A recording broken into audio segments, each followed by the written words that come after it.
Hey everybody, Mule Slayer here. Going to talk to you about my bow setup. Got some questions last night. People saw Quivalizer back on my bow, and they were wondering, "Hey, what's going on? Are you back with Quivalizer?"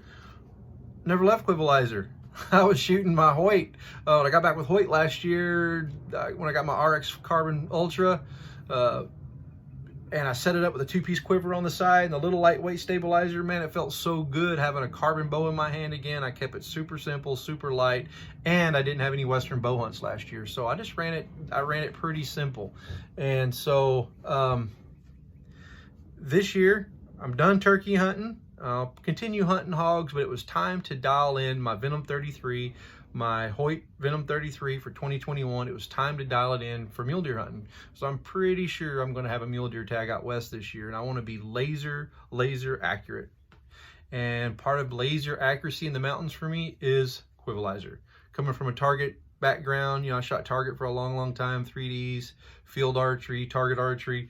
Stabilization's a big deal. I love the Quivalizer because it does a couple of things. It offers a longer stabilizer, and it serves as my quiver, and it offsets the weight of my sight on this side. I've never been a back weight guy. That's probably why I'm not a world champion archer, but I'm a pretty deadly mule deer hunter, and I'm not a big back weight guy. I've tried some weights in the hunting field, and it's not my style. It's not for me, and I can shoot accurately enough out to 100 yards without any back weight, so I don't do it. I have my own opinions about back weight, and it's here or there, you know, but you guys that understand it, know it, understand the benefits, and it serves you better, than good on you, good for you. It's just less weight for me to drag around on the field. Quivalizer works perfect for me. It offsets the sight weight on this side of the bow, and I can get it right up as tight as I want as any quiver on the market, and I love it.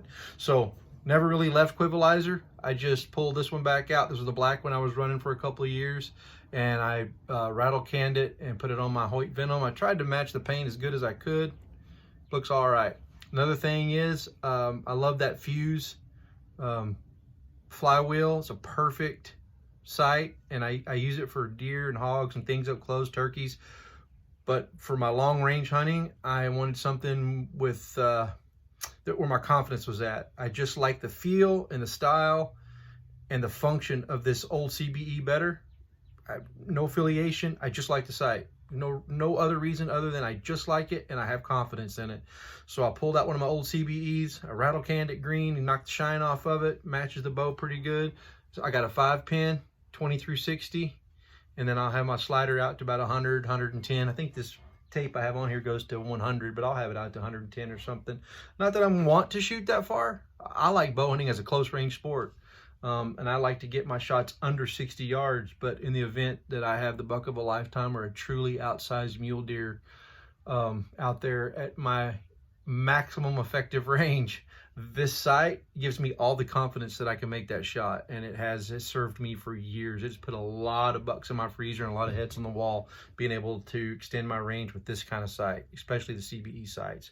Again, no affiliation. I just like the product. I'm going to use it. Another thing, I went back to my Hamskea with the AccuLaunch. This is a Hamskea Hybrid Pro with the steel AccuLaunch rest plate on there, and I rattle canned it also to match it, trying to make it as stealthy as possible. I got away from my normal flow green strings that I've been shooting forever. I got away from that just to make this a little more stealthy. I went with the tannin green on my gas high octanes this year. You know, the integrated stabilizer that comes with the Hoyt Venom 33 and all the Hoyts this year, that's a great concept, and it's awesome. If you're going to just do that with a side quiver, I would not have used a forward stabilizer. I would have used a 2-piece Hoyt 4-arrow quiver on the side, and I'd have used that integrated 2-ounce stabilizer on the front. That being said, when I hunt in the mountains, I get tired of carrying a bow. I mean, I carry it all the time, and I despise strapping a bow to my pack. I did that one time, like in 2005. I strapped my bow to my pack to go back to camp, walked up on a 180-inch buck standing in the road, in the trail, the main trail going back to my camp. Come around a bend, he was at 40 yards feeding. I had to take my pack off and try to get my bow off my pack, and I swore right, and he ran off. and got out to 100 and looked back and I sized him up. And he was just a great buck. And I said, I'm not gonna ever carry my bow. If it's seasoned, if I'm in a unit and it's seasoned and I got the tag in my pocket, my bow is in my hand, period. I'm not strapping my bow to my pack ever, ever, for any reason, ever. Until my tag is notched, bow staying in my hand. Anyway, when I'm in the mountains, I carry it by the string, or I carry it like that, but also I like to carry it over my shoulder. Put it right over my shoulder, I carry it like that, and man, when I was elk hunting in Colorado a couple years ago, I was out west in Arizona hunting mule deer a couple years ago, traveling, covering a lot of ground. I love being able to put that on my shoulder and just carry it like that. Simple reason, but I love it. Should, in the event the wind's really howling and I got to make a shot, it's simple enough just to flip the lever, pull the quiver off, and shoot it. And out to 60 yards, I can put the broadheads where they need to go with or without the quiver. It's just more consistent with that quivalizer on there serving as a stabilizer. So another thing, shooting Muzzy Trocar 100s. That's been my broadhead of choice for quite a few years now. And along with the Pierce Gold Tip Pierce Platinum 300s, AAE. Got a little bit of helical on there. Shoot the AAE Max Stealth vanes, and I'm actually using some Mountain Ops wraps this year. Pretty cool. I like them. Cool looking. Anyway, I was not getting the groups I wanted out to 100 yards with these fixed blade heads because I was shooting 307 feet per second at 72 pounds. I took this down a full turn, so I'm guessing I'm around 68 pounds, and it got me at 291 feet per second. At 291, I don't have near the planing with these broadheads, and I'm really stacking nice groups out to 100. 68 pounds, 443 grain arrow at 291. That's amazing. So you guys that ordered your Venoms and 80 pounders this year, you're going to be shooting lengthwise through Cape Buffalo with that thing, man.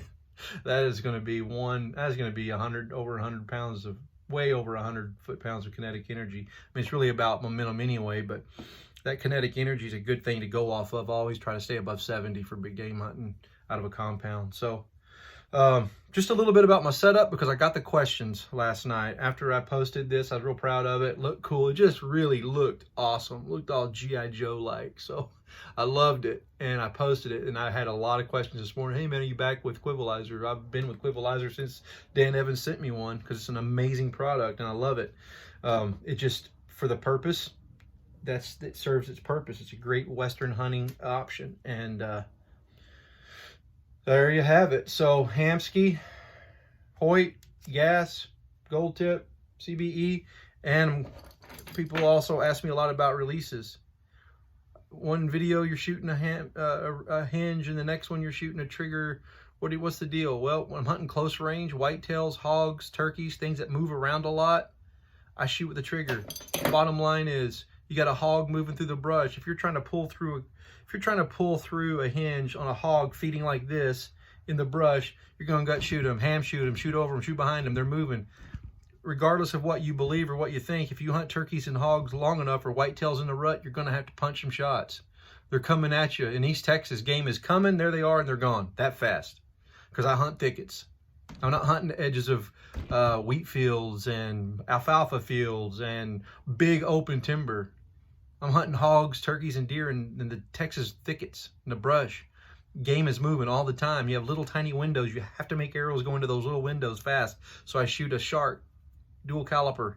Lets the string go really clean. I like it. Been using it for a long time. I actually use it for elk hunting too when I'm in the timber.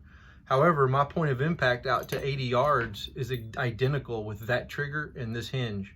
Now, mule deer, antelope, even elk feeding out in big parks and meadows, when I have the time and I'm going to make a precision shot, let's just say I've got a big 180-inch mule deer out in an alfalfa patch, and he's bedded, and he stands up, and he doesn't hear me, he has no clue I'm in the county, he's out there feeding broadside, I'm going to use my hinge, because I can make an absolute laser-focused, deadly shot. I'm going to bury that pin in the pocket, I'm going to pull through and execute a great shot. On those longer shots like that, for whatever reason, I think a lot of us struggle with it, if I've got to shoot a trigger, I'm just not disciplined enough not to force that thing to go off, and I'll start getting target panic, and I'll lock that pin up low, and I've shot under so many I have shot under so many giant big mule deer bucks that y'all have never seen because I have target panic, and I just touch the shot off as the pin's floating right under their chest, and I just get sick of it. I've never had that with this. When I use this release right here, this old Scott Longhorn Hunter, got that from Eric Griggs when he was at Scott 10, 12 years ago. It's the original one I got from him. Well, this is what I built my shot off of. The timing of my shot, my entire shot process is built off of this release. Again, no affiliation. It's just a product I love and believe in. I wouldn't change it or replace it for anything. I can't even count all the animals I've killed with it. But it's a great release. And if I've got a mule deer way out there extended range, and I'm going to dial my sight in and bury the pin and execute a great shot, I'm going to be shooting a hinge. I just don't trust myself enough. And I have the target panic enough that I'm going to lock up low and I'm going to touch that shot off and shoot under them. I'm just not going to do that. So those are some reasons why on all of this stuff. That's just getting you up to speed on what I have going on, if you even care. I just had enough questions in my inbox this morning that I thought people would like to understand what I'm doing and why. Drop me some in the comments below. Just drop some information or questions that you have. And if you have a private question or you want to talk about anything other than specific units and states. I don't talk about states. I don't talk about units. I just would rather not talk about that stuff. Figure it out. Go find your own hunting spots. I had to. But if you want to talk about equipment, hunting strategy, how to scout, stuff like that, send me a DM. I'd be glad to talk to you. Appreciate you guys. Have a blessed day.